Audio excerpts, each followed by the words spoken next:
Good morning, class. Let's start our study. And मैंने आपको exercise 11 भी कंप्लीट करवा दी थी. उसके एक दो क्वेश्चन एक लास्ट क्वेश्चन बचा हुआ था जो कि आपको प्रोटेक्टर की हेल्प से एंगल्स मेजर करके उसमें ड्रॉ करने थे. तो बच्चों वो आपको क्लास में प्रैक्टिकली हो पाएगा, तो जब आपका स्कूल खुलेगा तब उसको हम आपको समझा देंगे. ठीक है, तब तक हम लोग उसके आगे फर्दर जो टॉपिक्स हैं उनको देख लेते हैं. ठीक है, जैसे हमारे पास क्या है एक टर्म पैरेलल लाइंस. हम पैरेलल लाइंस से क्या समझते हैं हम लोग वो देखते हैं. ठीक है, पहले इससे सबसे पहले डेफिनेशन देख लो. Line that lie on the same plane and never meet even if they are extended endlessly in both directions. ठीक है, दो ऐसी लाइनें जो कि एक सेम प्लेन पे हो. ठीक, प्लेन मीन्स आप लोग समझ रहे हैं ना, जैसे प्लेन सरफेस रहती है, फ्लैट सरफेस रहती है, उसकी बात चलिए. उस पे आप दो लाइनें जब खींचते हैं, बनाते हैं, तब वो क्या होती है, नेवर मीट. मतलब वो कभी भी क्या नहीं करती, मीट नहीं करती. मीट मीन्स होता है मिलना. कभी भी वो लोग एक दूसरे से मीट नहीं करते, कभी नहीं मिलते. ठीक है, इफ दे, चाहे हम जितनी कोशिश कर लें, यहाँ तक कि इवन मीन्स होता है यहाँ तक कि हम लोग उसको क्या करें, इनलेस एक्सटेंड कर ले. एक्सटेंड मीन्स होता है और उसको लंबा कर ले.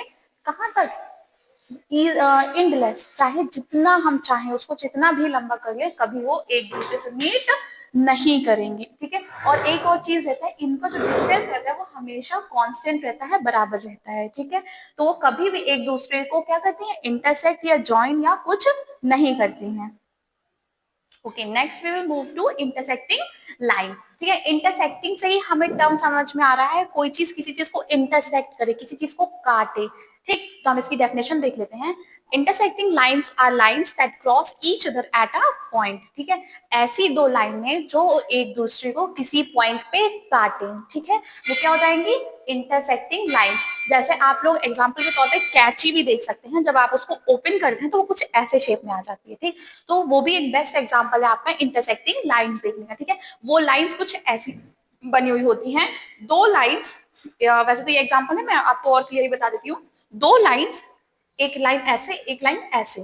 ठीक, तो यहाँ पे जो काट रही है, यही क्या हो जाती है, ये दोनों लाइंस एक दूसरे की क्या है, intersecting lines. Okay, next we will move to perpendicular lines. ठीक है, अब इसकी डेफिनेशन क्या है, when two intersecting lines meet at to form right angles they are called perpendicular lines. ठीक, ये इसी से होकर के ये बना हुआ है. ठीक, इंटरसेक्टिंग लाइंस आपको किसी भी एंगल्स पे ये काट सकती है. चाहे तो ऐसे काट ले, चाहे ऐसे काट ले, चाहे ऐसे काट ले, कैसे भी काट सकती है. बट जो परपेंडिकुलर लाइंस होती हैं वो ऐसे होती है, एक लाइन ऐसे होती है, दूसरी लाइन उसको ऐसे 90 डिग्री एंगल बना करके काटती है. ठीक है, जैसे ये देख लो, एक लाइन ये है, दूसरी लाइन इसके ऊपर परपेंडिकुलर बनाते क्या, यहाँ पे 90 डिग्री बनाते हुए इसको कट कर रही है. ठीक है, तो यही क्या हो जाता है, परपेंडिकुलर लाइन. ठीक है, ये इसको 90 डिग्री फॉर्म करके कट कर रही है. ठीक है, ये तीनों टर्म्स आपको एक बार देखना है, एग्जांपल्स इसके क्लियरली देखने हैं और फिर इसको लर्न करना है. Okay class.